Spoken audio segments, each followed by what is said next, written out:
Hello and welcome to Phoenix Gaming. I am your host Nick Kenning, and today we are talking about Oathsworn Into the Deepwood, which is a game that my partner and I played for a very long time until we actually hung up our hats and didn't quite finish the 21 chapter campaign. And I wanted to take some time to go over this game. If you follow my channel, you know that I haven't really been posting very much lately. There's a handful of reasons for that. One is I started a new job in the past 6 months. Two is my microphone was on the fritz and I just recently got around to getting a new one. And then three, and probably the main reason, is that I've actually been spending a lot more time with game design stuff lately, trying to get my own designs out there and make something happen. And so as I'm talking through this particular video, even if you don't know what Oathsworn is, I think it might be interesting to kind of think about the perspective of what are the pieces of this game that work and don't work. So if you're just interested in hearing me kind of go through that, I'm planning on treating this video review as if you do not really know that much about the game. I'll try to briefly explain the systems without going into too much detail. This is not to like show you what the game is, but it's to talk about the stuff that I think works and doesn't work throughout the course of this video. We're going to run through this list over on the side here in order to try to cover everything that I want to in this video. This is a fairly large and expansive game. The box is, I don't know, like a foot deep or something ridiculous like that. And that's me having bought the discounted standee version for like $150 or $170 when the base game with all the miniatures and stuff is $300. So you can kind of know exactly what you're getting into with this, which is, maybe what I should have noticed for myself in advance. But Oathsworn is essentially a boss battler, which means that you cooperatively with other people are going to team up and fight whatever enemy every chapter is in. So let's dive in to talk about the stuff that I thought was best. Bottom line up front, Oathsworn has some really good ideas, and for the first third of the campaign, I really bought into a lot of these structures. I liked the way that the characters worked. I liked the way that you had every chapter broken into two pieces. First, there is kind of the story piece, which takes maybe about an hour to play. You can do it straight out of a book, or you can have an app with really good narration in it. And the writing is pretty strong in this one. It's a sort of dark tale about sort of fallen world where the Deepwood has sort of taken over everything that's outside of the cities. Everything is sad. Everything is bad. It's a dark fantasy for sure.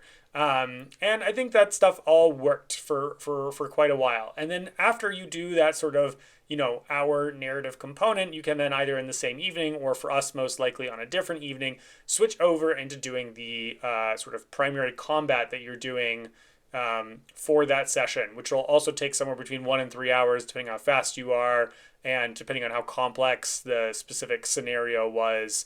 Certainly some were more difficult to operate than the others. And again, for the first third of the campaign, we had a really wonderful time learning the systems and trying to figure out how to exploit the baddies and learn our characters and everything like that. But things really did slow down. Overall, bottom line up front, what I would say is I would not buy this game again. And after I make this video review, I'm going to see if I can get someone that's interested that can make better use of it, because I'm not going to keep it around. We didn't finish the campaign, and it's because it really started dragging after we learned the game systems and after we kind of had enough of like a bunch of dark fantasy happening in a row. We got really tired of it. It sort of felt the same going forward. Things sort of became like a narrative mush for us. The combats didn't feel as exciting anymore, and sometimes they kind of ended up feeling a little bit like a slog, actually. And so I think that all in all, while I liked exploring this game, it wasn't worth my money ultimately, and I think there are other games that I wish that I had spent my time on. That's not to say that I had a bad time playing it. It's just to say that there's a lot of good stuff out there, and to me this didn't rise quite to the top. So this game looks like it has a ton of pieces in it. If you go find a picture of it, I should just put one up, right?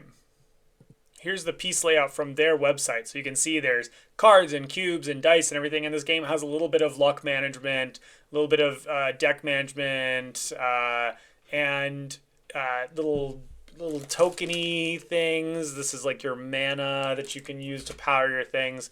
And all this stuff actually comes together, I think, relatively cohesively. It's actually not as complex as it looks at this image on the table right here. If you play any kind of like RPG games, tabletop or video games, I think it's actually not too hard to get into this. In fact, when I first got it, I was pretty excited about it. I brought it to my family members and I threw it on the table and just started playing essentially saying, I'll fill you in as we're going through. And that worked out perfectly fine. Part of that's, of course, because it's cooperative, but there's a lot of pieces in this game that just follow flows that you're normally used to and expect.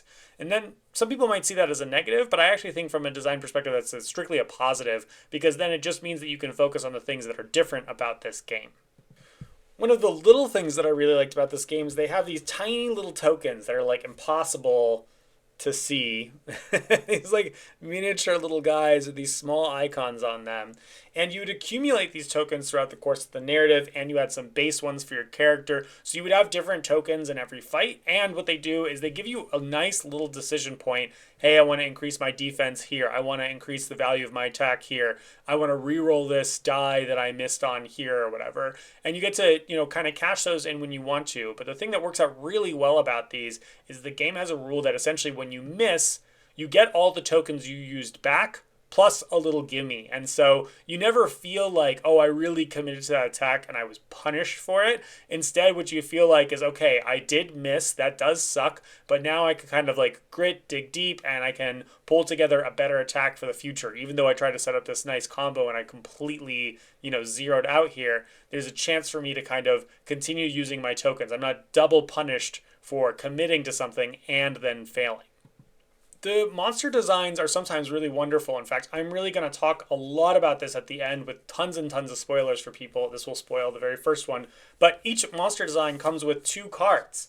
One that's the actual monster itself, and then one that's kind of their rule cards that are special for that encounter. This is a really cool idea to add uniqueness into the game. And the thing about these rule cards especially, because you're kind of Monster Hunter characters, is that through the narrative, you might discover the rules card. And then when you go to the combat mode, you're allowed to look at that rules card while you're deciding what your particular loadout is going to be for that battle. And so you get this kind of like, oh, I have like a sense of the world. We did our research in the narrative component space that lets you make some strategic choices. Or you might not just know or guess based on what the monster looks like and bring a kind of like random or just normally good loadout anyway. And that's perfectly fine too. I really like that the system has a way of making you feel like you've done your research.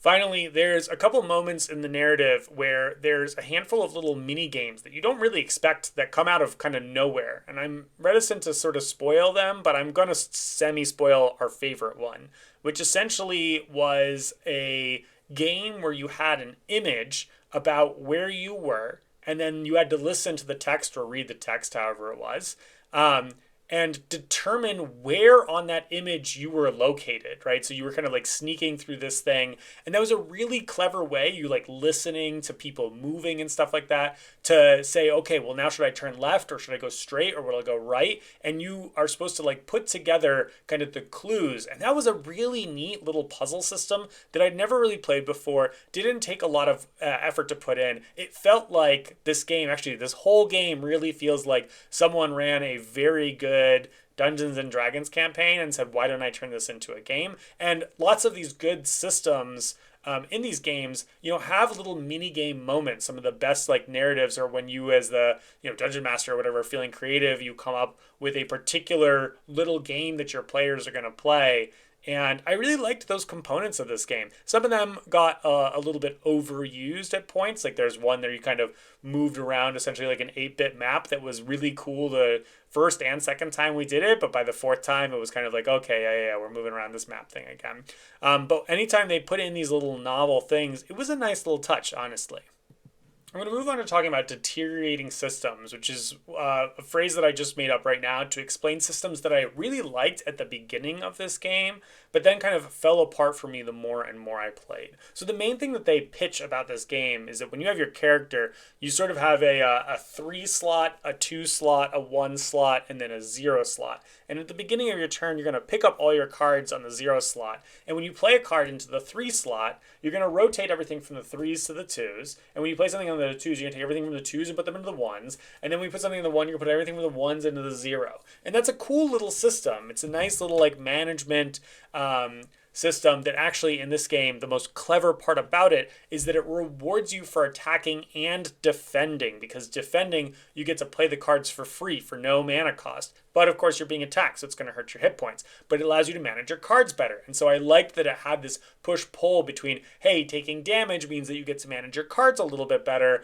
Whereas if you're just kind of taking pot shots and you're never the target of any attacks, you're going to have a slower rotation of those cards around the board.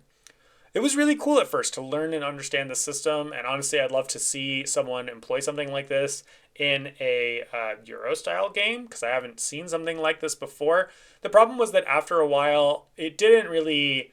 It was sort of like the Arc Nova card system, where it feels really cool and exciting at first, and then you're like, yeah, this is just a system for taking actions. Like, it's fine, but it isn't necessarily driving my most important decisions in this game. Kind of felt like it was supposed to be driving most important decisions in this game, but it sort of ended up just being this like extra piece that I didn't care too much about. You would manage it in kind of obvious ways as the game went by, and because you have, I think it's 7 cards that you take into the scenario with you, you would sort of just know exactly what your flow of playing those cards was throughout the course of the scenario.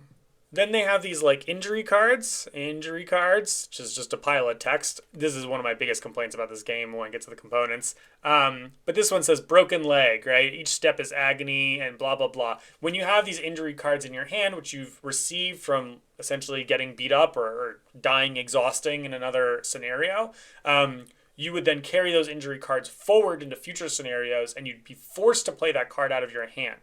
The thing that I found with the injuries, at first I thought this was cool, because the idea of like, oh, you accumulate injuries and then you have to like mitigate them over time.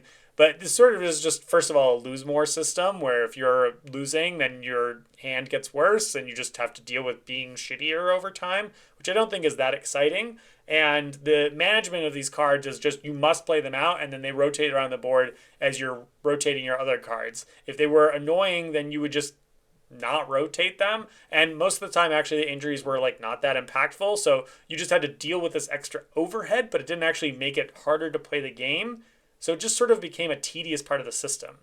Allies sort of face the same problem. In fact, the allies concept is very cool. You have a handful of allies, and throughout the course of the game you get these cards that you add to your gigantic pack of people that are available to you.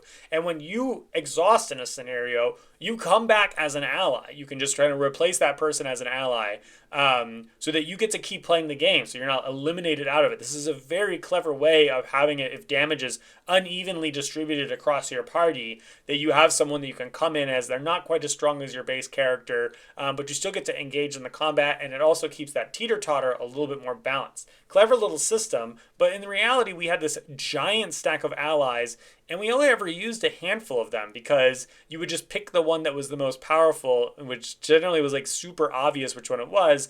And so there wasn't like an interesting tension in who I'm choosing or why I should bring this ally into this fight or anything like that. And not to mention, we played on normal difficulty, and most of the time we didn't even use them. So we had this giant stack of people that we just didn't get to cash in on. Okay, let's talk about the dice system. I bought this game because of a no pun included review, and they talked about the dice system and the card system as one of the key features. And I really liked this idea, because I'm a guy who really likes statistics and min-maxing my game and everything like that. The idea is that every time you resolve something in Oathsworn, you can choose. Do you want to draw from one of the decks, or do you want to roll the die? The dice are always distributed with 2 blanks on them, and if you ever get 2 blanks on 2 dice, right, like 2 different dice have blanks on them, you completely fail the thing. So there's sort of a push your luck. How many extra cards do I want to draw? How many dice do I want to roll? And you could choose, do I do cards, or do I do dice, or do I do a mix of them, or whatever, right? And I thought this was really clever. This is a way you can kind of like manage the statistics a little bit, but it's still random as you're going through. This is a fun way to give the player some autonomy over what that looks like. These decks, by the way, are like, if you've ever played like the Catan version, where it's like there's 112 and 6 7s in the deck, you just flip a card from the deck rather than rolling dice. That's exactly what this is. These decks are this die multiplied 3 times. So there's, 2 blank faces. So there's 6 blanks in this deck of 18 cards. And so I thought that seemed cool. And it took just a couple scenarios to learn that this system is not interesting and actually completely exploitable. What happens with the decks is you just kind of track whether the deck is above or below average. If you've had initial unlucky draws, you keep drawing from the deck until you basically hit average. And then at that point, there's no reason to draw from the deck anymore. You are actually just better off if you've had a couple good pulls from that deck rolling those dice. So we would just kind of like run through and be like, oh, the yellow deck is weak now. We're just rolling yellow dice for the rest of the scenario. And that's not an interesting decision. It's just tedious like counting that I need to do of the discard pile. There was one character that cared about this deck that I played at the beginning, and I really liked doing that because I was like managing fate and statistics or whatever. But as soon as I stopped playing that character, the whole system became like completely blotted. It was like very obvious whether you draw from the deck or whether you roll a die. And sometimes we would get to the end of the scenarios and we roll dice just because we didn't want to reshuffle the deck. That's how much we didn't care about that system, which I think is really annoying. Also, in terms of the push your luck system, you have to preemptively push your luck. You have to decide, I'm going to roll 5 dice or I'm going to roll 6 dice. You don't get to a scenario where you say, okay, I'm here. Well, you know, I've only done 1 damage, but maybe I can do 2 damage if I roll something extra. Ooh, but I might miss if I do that. So you don't make any decision after the fact. You're not actually pushing your luck in terms of like a sequential process. You just elect your luck level at the beginning, and that's just a math problem. There are plenty of games that I play that have this kind of idea of deteriorating systems, that the learning of the game is the fun part, and that maybe I'm not going to play the game 50 times or 100 times like Arnak or Great Western Trail or Gloomhaven or Spirit Island or whatever, and that's okay. I love lots of games that I've only played 10 or fewer times. I played Hegemony 1 time, thought it was really interesting. I think I'll probably play it 4 times in my life ever and never play it again and be extremely happy with that experience. That's perfectly fine, because I think that's what the game kind of expects of me in a lot of ways. But Oathsworn expects me to play it 21 times. And so for me, the game needs to be 21 encounters deep in order to make those systems work. And the only thing that makes it work is the actual encounters themselves, which don't always have the greatest of designs. And so because it took us, somewhere between 4 to 7 systems to get what was going on with the cards and how you manage the stuff, and okay, now it's interesting, but by the time we hit, scenario 8, 9, 10, 11, what you're doing in every scenario is the same. Now I'm just executing the same processes, the same efficiencies. I know how to maximize the statistics, and it seems crazy to do anything but what we know to be correct. And so it just becomes boring. And for a campaign style game, that doesn't really work for me. Moving out of deteriorating systems, but talking about the narrative component, I really liked the narrative at first. This is a bit of a spoiler, but whatever. Really early in the game, you're in a town and the whole town gets destroyed. And as you're leaving, the narrative is like, pick a person, they die. And I was like, holy crap, like that's wild to have a narrative component say one person loses their character. But all you need is one person at the table to say, hey, I want to be the hero. And also I was thinking of swapping characters anyway and get to do something else. I thought that was a really ambitious and brave choice to put into a narrative component of the game. And so I was drawn in at the beginning. I liked this idea of this weird world. The Deepwood theme is pretty cool. Basically, like there's this thing called the Wire Road that connects the cities. The woods are so untangled, so monstrous. Like, check out this rat guy here. Like, they're out of control. And you're one of the few people who kind of knows how to traverse the world from city to city. And so that's where you go from adventure to adventure and everything like that. And that all worked really well. But then basically you like get to the like main city where most of the plot in the game is. You're dispatched out to do this thing, dispatched out to do that thing.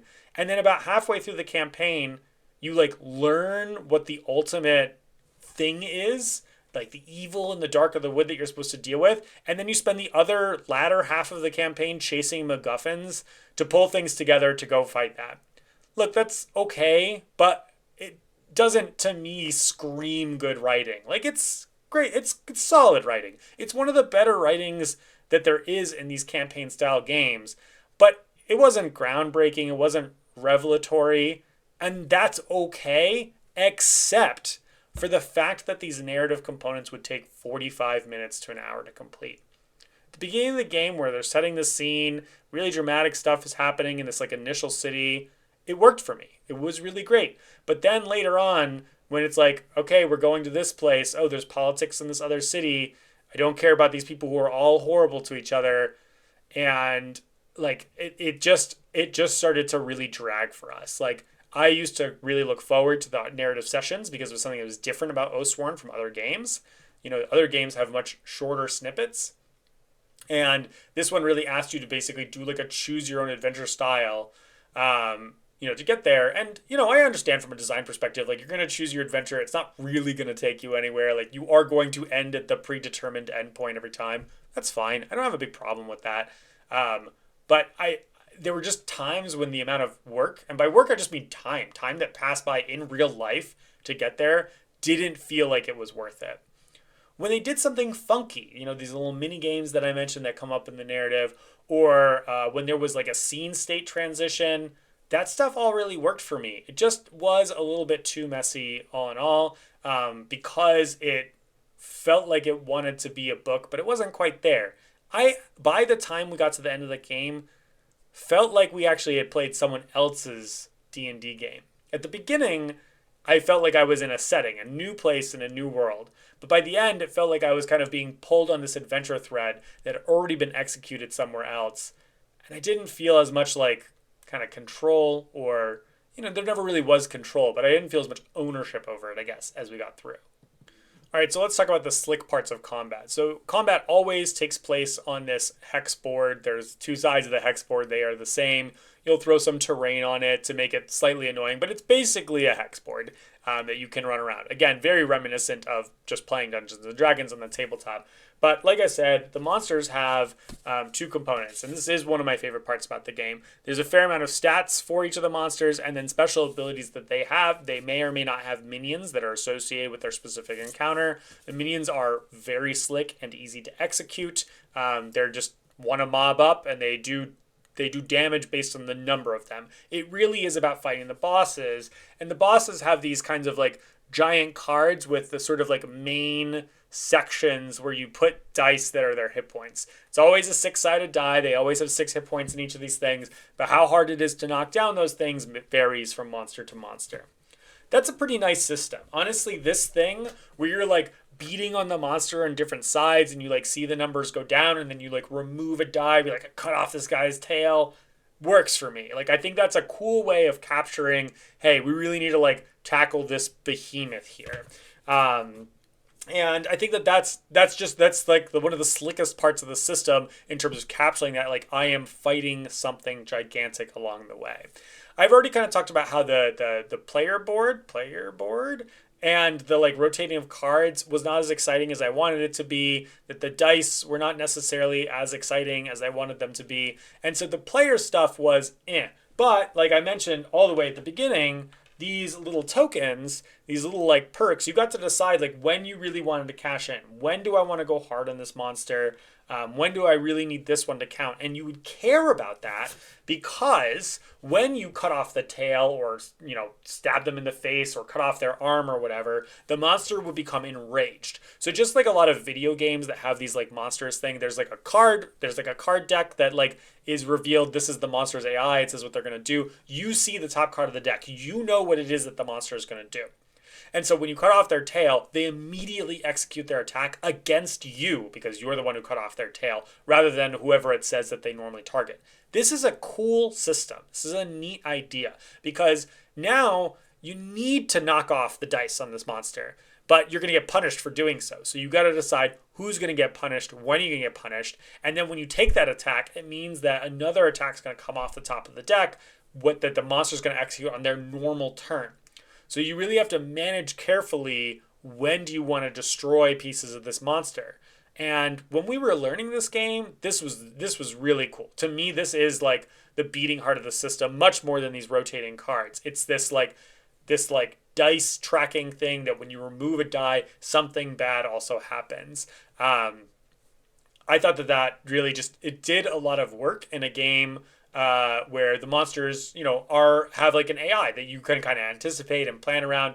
But because they have this sort of like double up moment, right, where they did their ability and then a new one would come out, but you'd already be kind of exhausted from the turn, that made you have to like pivot in the moment, in the middle of your turn. It was a good way of managing like, I go, they go systems by having them interrupt you in the middle of going.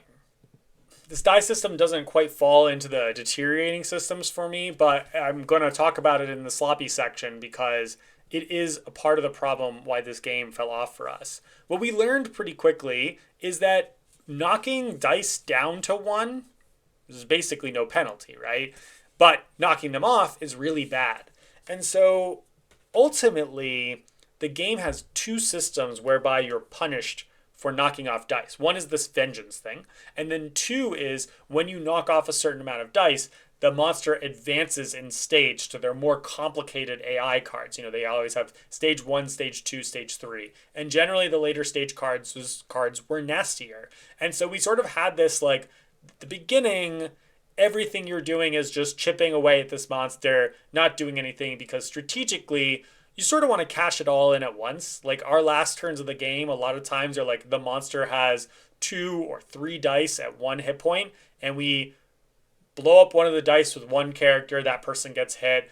Blow up one of the dice with another character, that person gets hit. Blow up another one of the dice, end of scenario. And that sort of like rush to defeat monsters that we did at the end meant that there wasn't as much of this like escalation. It's clear what they're trying to go for in this game, this escalation system, but it was a little bit too exploitable.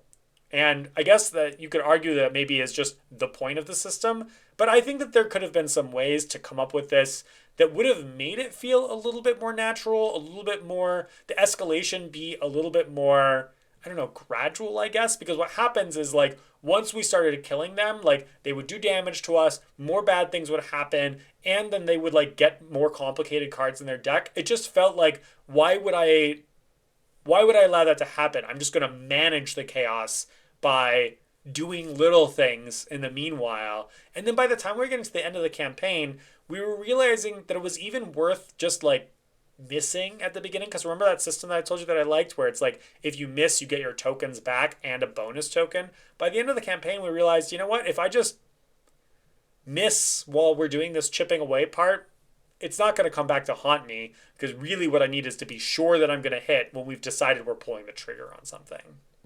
I already kind of alluded to one of the other things that I think is sloppy, but the fact that this board is like basically what they call in D&D a white room, just kind of like a space with a bunch of spaces on it. Yes, there was like terrain that would like be in your way. You could kind of knock over and stuff like that, or push monsters into, or they could push you into. For the most part, the terrain didn't really change anything. You're just sort of like running around these squares. And so the battlefield was not terribly dynamic in this game. And in a game where you're fighting a big monster, I think that's kind of the standard from what I've seen of other boss battlers. Oathsworn really is my first true boss battler. But I feel like the terrain is the thing that's like most, when you like watch a Marvel film, them using the scene around them is what makes those fights really the most dynamic and interesting. All right, there's also just stuff in this box that I think is unnecessary that really could have cut down the cost of this product by like a half, which is clearly not a value for this company, and that's fine. I'm the one who went and spent the money, but like just a lot of stuff that you don't need. There's these like time tokens that you use for the narrative track that like track where you go, and you have to like lay out 22 on site 22, but like why can't it just be something generic? Like, it doesn't have to be that. There's definitely a better way to do that system. Tons of little, like, coins. The coin system in this game was absolutely infuriating to us. Every time you beat a scenario, I haven't mentioned this because I don't really care that much about it, but every time you beat a scenario, you level up. And the level ups are minor. It's a clever way to do minor level ups. Everyone feels like they're getting better, but you're going through this process every time. But the level is the cost of things. So you get more money over the course of the game, but it costs 1 at the beginning, and then 3 in round 3, and 5 in round 5, and like, there's such a pain in the ass to manage, and not an interesting problem to deal with. You have these like little villager tokens, which are used generically, or like fire and ice tokens, which is fine. Like, a game kind of needs those, dynamic things, but they're mostly just used for special characters here and there, and not for like actually like building out a battlefield in an interesting way. You have these like cubes that are supposed to mark your strength, but we just looked at our cards that had these values on them, because like looking at these and managing them was like only mattered for like unarmed combat and stuff like that. Like, just kind of like an unnecessary extra piece in the game as you're playing through. And then the thing that I know some people like and I despise is the items. So let's talk about the items, because There are items for every level in this game. Levels 1 through 21. This entire box is items. Common items level 1 through 5, 6 through 10, 11 through 15. This is about half of the items in the game. And some people love that. Some people really like, hey, I get to like upgrade my equipment and do this and that. But like, let's just pull something out of here. Let me pause while I pull an example. Okay, here's the level 5 and the level 15 sword. They look almost exactly identical. Their text is the same, but this one, oh my god, my backwards brain is melting. This one gives you a yellow cube, and this one gives you a black cube. And the difference, by the way, between these cubes, the values on them, is like roughly +1 to your damage, which is going to be divided by somebody's defense. So it's like +2 to your damage, but it's divided by 6 or something like that. So essentially what it amounts to is like you may or may not do 1 more damage like a third of the time. Sorry, that's a level 5 versus a level 11 sword, not 15. As I was putting it away, the things are a little bit backwards. My point still stands that like this progression is fine. It's very shallow, but it was so tedious. We would level up, you would lose some items because of breakage, and then you would get some random items, and you would distribute that across your party, basically just whoever could use the items that were there, and then maybe you would go and buy items, which are in this increasing cost over a course of time. So you'd like look through some available ones that were there, or through the entire deck and pick the items that were best for you, and so on and so forth. Now, there are some items, these unique items, this is like half of them, that are cool. Like here we have the Man Reaper, which you get from like a barbarian chieftain that you defeat or whatever. Here's a big hammer called Tombstone that you get from a place where you'd kind of guess where you get it. A staff called Serendipity or whatever. And these are slightly better, but only slightly better than the level of the common items that you could get for them at the given time. And there's a lot of thought that goes into the different special abilities on these items and everything like that. For me, like, they're not interesting enough to warrant the amount of design work that went into them. Like, if that effort had gone into the characters instead of the items, and I could just more naturally do it, like, it's a personal pet peeve. I hate itemization in games. It's so much work to deal with for what I feel like is very little payoff. I want to spend my time playing the game, thinking about the systems, not making the choice that's like kind of obvious of like what's the best, and then moving forward with that. So I found this part of the game, and my partner especially found this part of the game very tedious. While I was looking through my box to figure out what stuff I want to talk about, I do actually want to talk about the character baggies, which is a very clever way of organizing a character system. You just put all your cards in here. This is a whole character right here. Bam. And then as you level up, you just throw more cards in there. That's cool. I don't know how they did the miniatures in this game. This is the standee version, by the way. You still get miniatures for your characters, but the miniatures are pretty slick. They feel like kind of like cheapish plastic, I guess. Like, you know, they do, you know, if someone's going to step on them or whatever, they're going to collapse. But they can like, you can like snap off the weapons. I didn't buy the like weapon pack, but you can like change their weapons by snapping off the weapons. But like, this guy's pretty cool. And he's like chunky, right? Like, you know, he's the size of my palm almost or whatever. And the detail on them is like pretty neat. Like if I was a guy who painted figs, like this is a really great set of figs. And this comes with the kind of the standee game. I mean, I paid $175 for it, like of course. So the player characters come with figs. If you buy the standee version, the monsters do not come with figs. The figs are, of course, beautiful. I mean, look at that worm that's in play there. They're very, very cool. There's no question about it that component of the game really is a big part of it. That's clearly their big Kickstarter seller. That's fine, and they succeed at that. Now, to be clear, I don't think this is worth the cost, but I'm also a cheapskate, so if you're a person who doesn't care about that kind of thing, that seems fine. I've already talked about this a fair amount, so I'm not going to belabor the point. And the art, I think, is really good, too. Like, I like the art on the characters. The art on the main monsters is all really good. Like, this example on the box here is like a spot-on example of what the monsters look like for most of the scenarios. Now, one thing I'll say about the box cover here that is a win, that is a loss in a lot of the other art, is the art is very dark. It's very black. Big, dark backgrounds. And in this one, the Deepwood is actually a little bit more kind of vibrant, alive. The colors here are a little bit better. And I wish they'd used this color palette a little bit more throughout, just because everything was so, like, I had to, like, squint at everything. But for the most part, I think that the core art of the game, their artist did a really incredible job.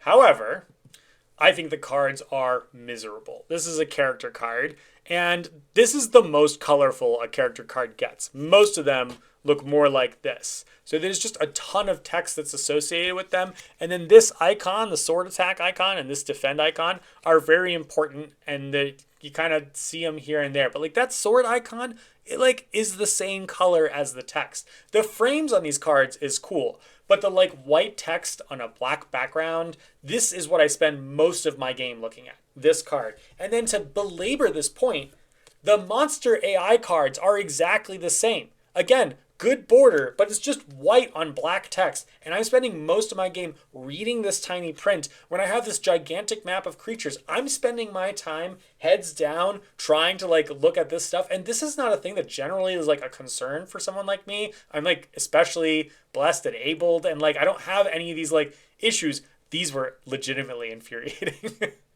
So there you mostly have it. I think that Oathsworn had some really good ideas that I liked exploring when I was learning the game, but they just didn't have the legs to last for a whole campaign game.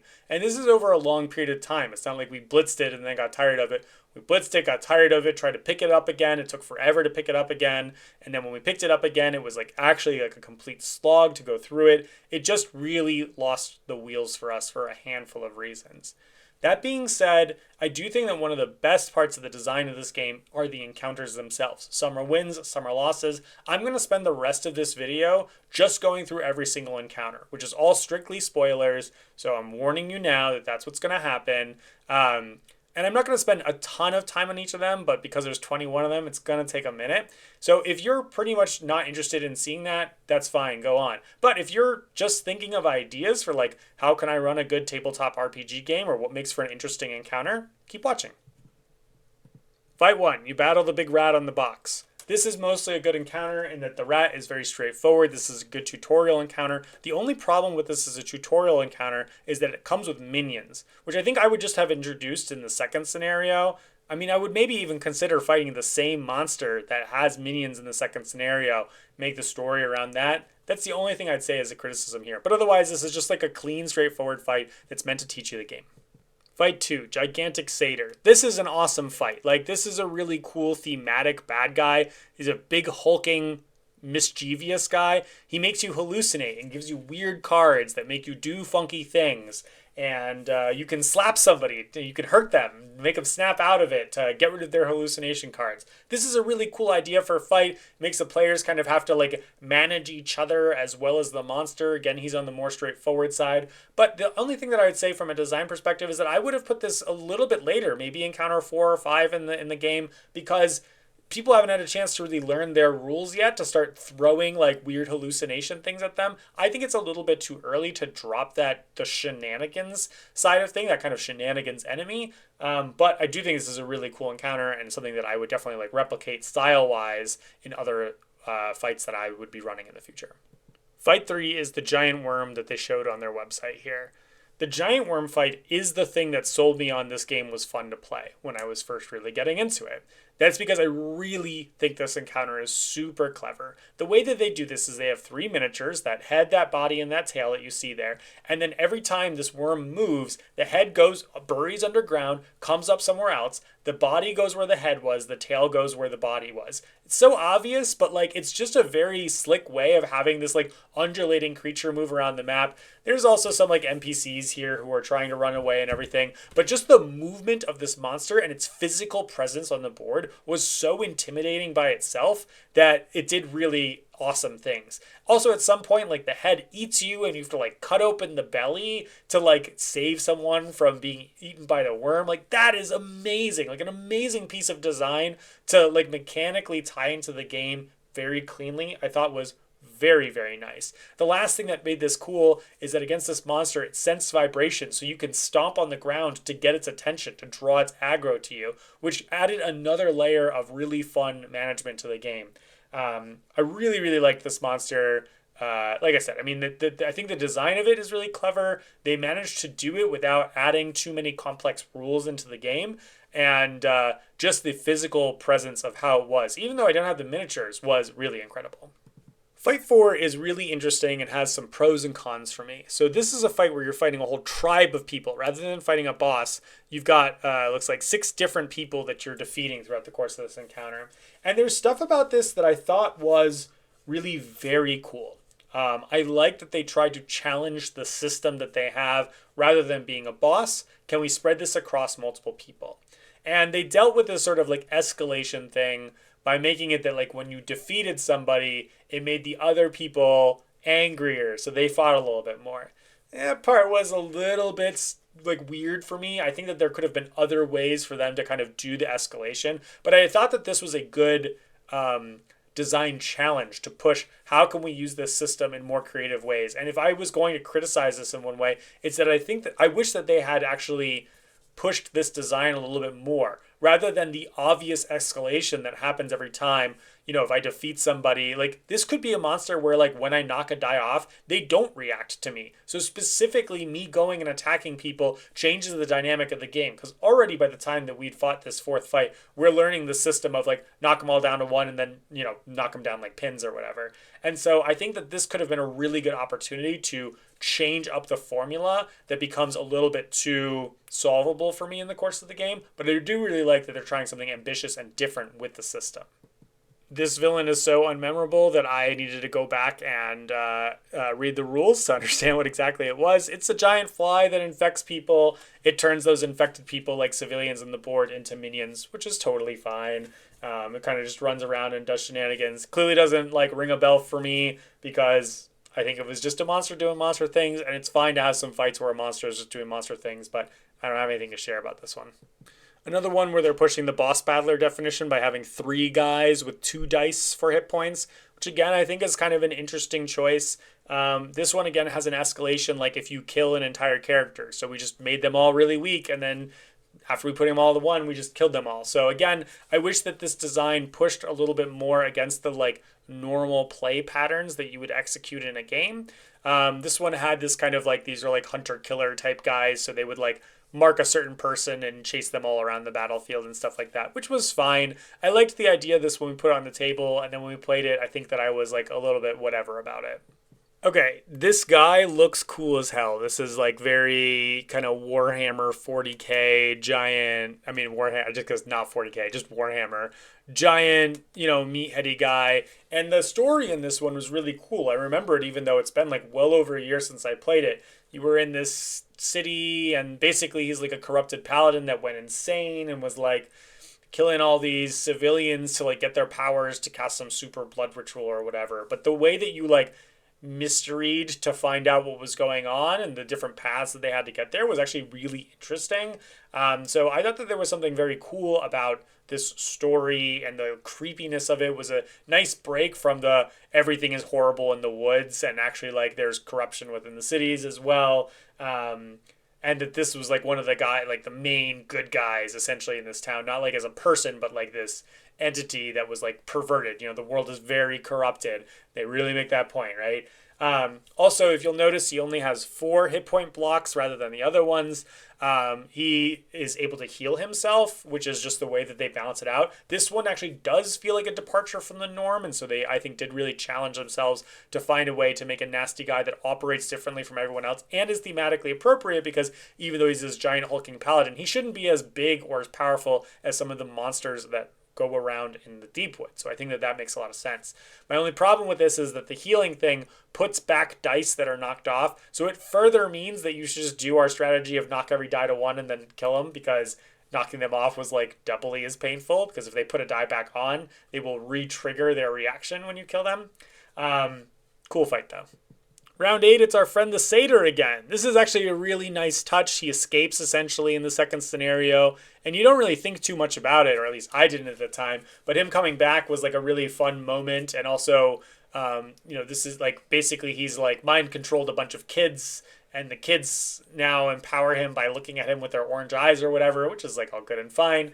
But as part of the like scenario, he still gives you these hallucinations. It like now means something different in the game. Like I said, I would put him in later on, and I think he hits a lot harder conceptually now with the I know how to play the game. So now that he does all this weird stuff is kind of cool. And we fought this guy. He uses the same AI deck. So as soon as we were hitting like the third tier where he does some like goo goo gaga banana stuff, we were like, oh, we really need to watch out for this. And so being able to use our learning from the previous battles meant that we felt like we were smart. They added on some extra layers in here by having those children be like increasing his power. You could run around and blindfold them though to decrease his power essentially, which was just a nice way to like add some additional challenge and complexity to a fight that you functionally had already done before. Really like this choice.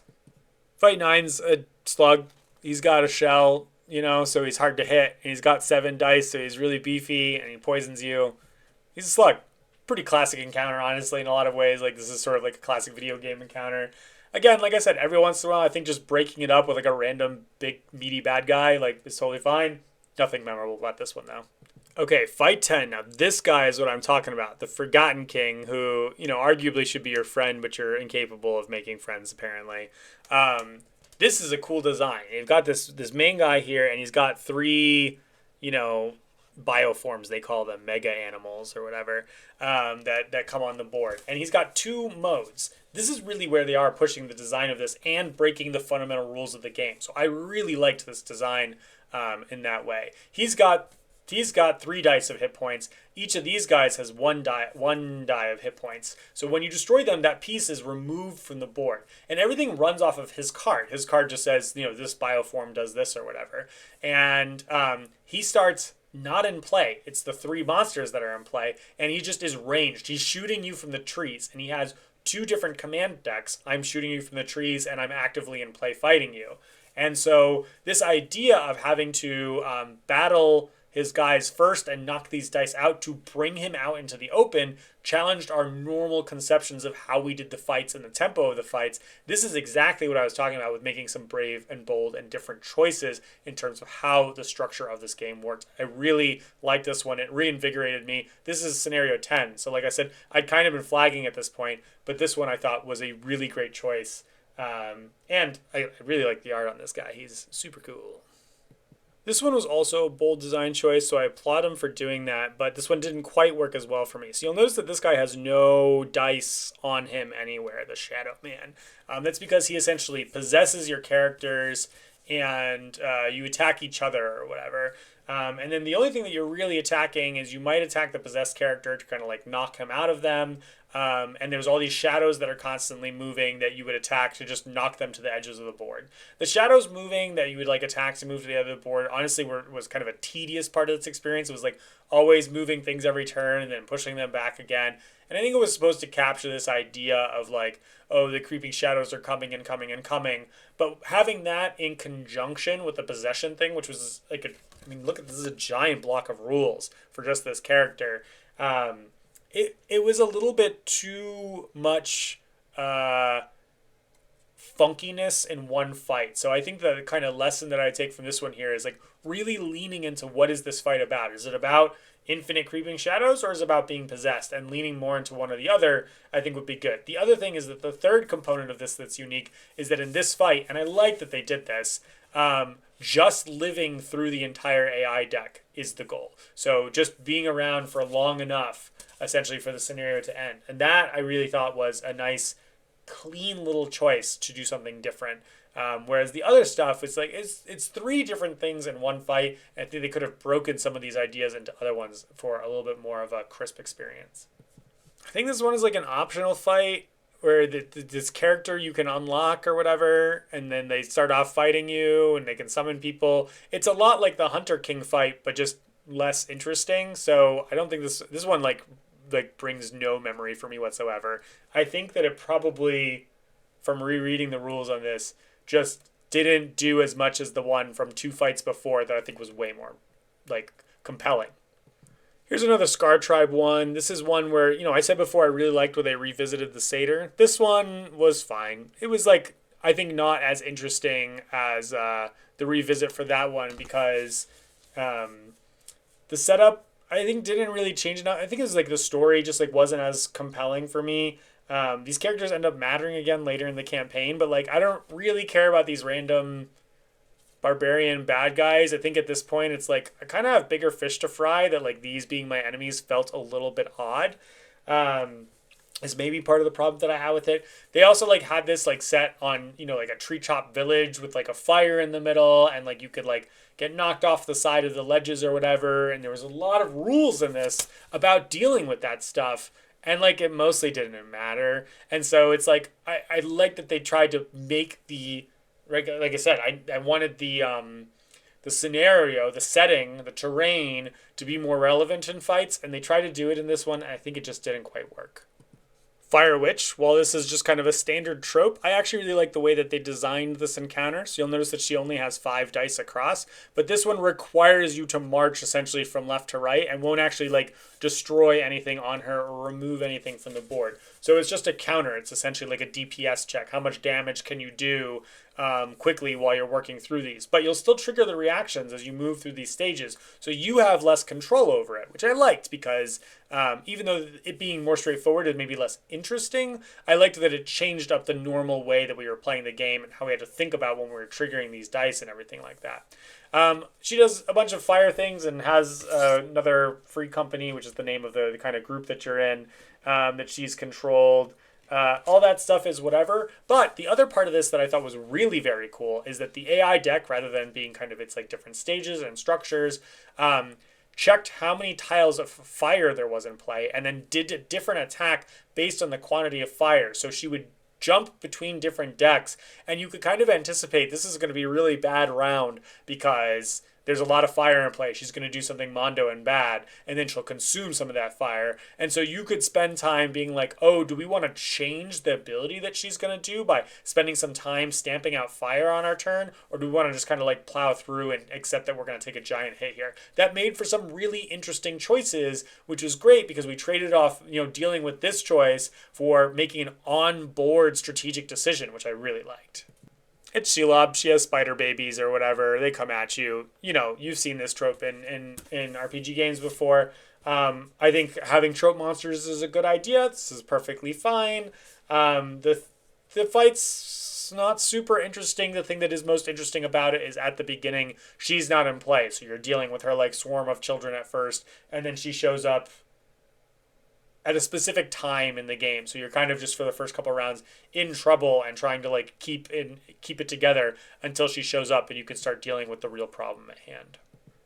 This is the encounter that made us just want to like not play the game anymore, honestly. So the story narrative here is that Rubio, this like normal dude here, is like some freedom fighter, This town is run by these like awful, horrible families, and you go there to like get something from them, and he's been like terrorizing them and killing people, and we're like, yeah, great. Like my partner and I are like bleeding heart liberals, right? Like we're like, yay, go freedom fighters, whatever, right? Like and then he jumps you and you have to fight him, and like we didn't want to. Like we were like, you're not our enemy, dude. Like we're not invested in this town or anything like that. Like we actively think these people are bad. It's clear in the narrative that like you're not supposed to think particularly highly of them either. So spending that time fighting this guy just feels like a silly misunderstanding that was frustrating.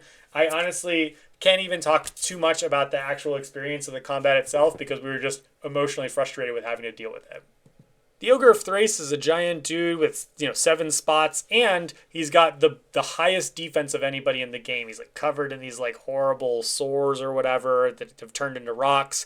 And essentially what happens is that a different part of his body, the like armor will drop off from round to round because it's regrowing or whatever, which is disgusting and amazing because that's the spot of the body where you want to attack. Too much of this game is just fighting on this hex board where it doesn't super matter where you stand. Like your facing should matter. They make a lot of rules about facing and how that works, and then it doesn't matter a lot of the time. This guy really cares about where you're standing on the board, and so suddenly movement cards mattered a lot more, and the dynamics of where you were getting and where we were ending the turn mattered a whole lot more. We also noticed that this guy was like super slow, and so we spent our turns like guerrilla warfaring him by like running and attacking and then like running away and taking advantage of his like very awkward movement system to fight something that just does a gazillion points of damage. I thought this was actually a great design. It probably belongs somewhere earlier in the campaign because he is just kind of like a big dumb monster. And we're switching a point where like we should really be ramping up to exciting stuff, not random stuff. So we're like fighting this random dumb monster, and I think thematically, story wise, it would have worked a lot better. But I do like what they did with this design. It's a clear kind of classic choice of like, here is the boss's weak spot in this moment. Respond to that. Oh no, the Scar Tribe's back, but this time they're undead or super cursed or whatever. It's just the evil version of those people that you killed in the Treetop Village a little while ago. If you can't tell at this point, I'm very sick of fighting Scar Tribe. They feel like small potatoes in the narrative to me, and we just have to deal with fighting these other humans who are insane or something like that. I'm really not sure. Maybe it makes a lot more sense in the world, but like this didn't, again, really resonate with me. You could see at the end of the campaign here, I'm getting like grumpy with the kinds of fights that we're dealing with, and I just want to move forward in the narrative, which is not what this is doing. There's two guys in here. They like when one of them dies, the other one just like doubles up in power, basically. The one thing that was interesting about this one is that while they double up in power, it meant that we like had to manage killing them separately, I guess, or something like that. This one also used that like creeping shadows system that I really hated from the shadow guy, that like the shadows are moving forward. You can't kill them, but you can send them back to the edge of the board. So it just like put together a bunch of stuff that I didn't like at the same time, which is like narrative that I don't care about. These shadows, like infinite bad guys that are tedious to deal with, from like literally just me moving them on the board. I like didn't want to deal with it. And I couldn't focus on the actual like meatier stuff of the fight that I thought was interesting. The other part that was really goofy about this one is that it had two terrain tiles very closely marked to each other that the enemy AIs accidentally got kind of stuck in. And so a normally not too dynamic in movement game became even less dynamic in movement because of the way the AI cards flipped out. I'm not even giving you art for rounds 18 and 19. In round 18, you fight the worm again. In round 19, you fight the rat again, the broodmother again.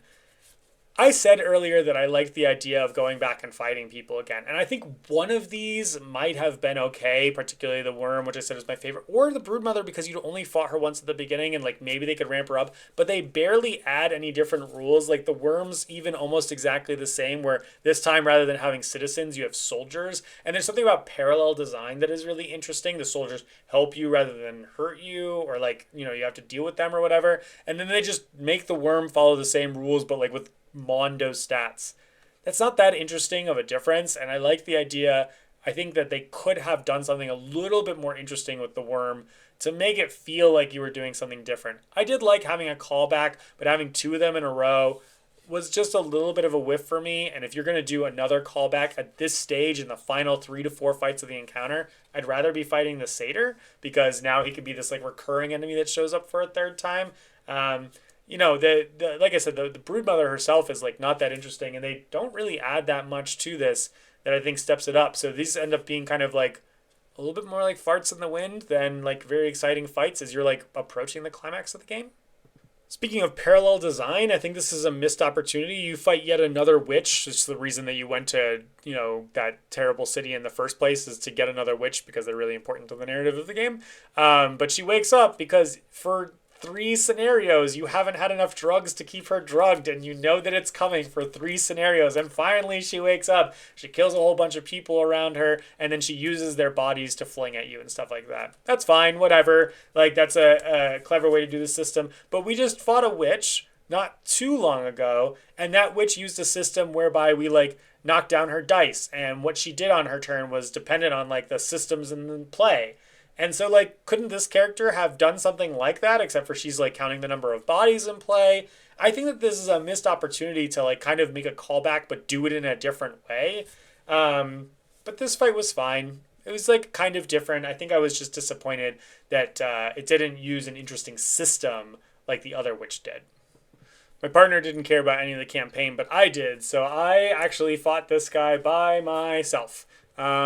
This is, the core final boss of the game or whatever, and he summons a gazillion minions every turn, so you really have to take in characters into the final fight that can kill minions. If you don't, you are going to get absolutely deleted.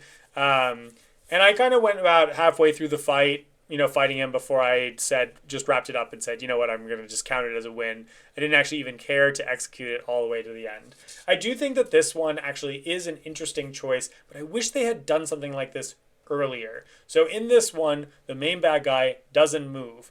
Now, I've already complained about the static battlefield, and so it doesn't really endear me conceptually to it. I get that he's like this giant guy in the back of the room that you have to deal with, but they did a clever thing by making it so that like dancing away from him would benefit you in various instances. And I think if they had a way to make you move around the map in a way that mattered a little bit more, like he has a weak point, kind of like that Ogre of Thrace fight, but it's over here. He shows up, if you destroy this turn, then you can like do that over there or something like that. I think that would have been a nicer way to deal with this monster doesn't move at all.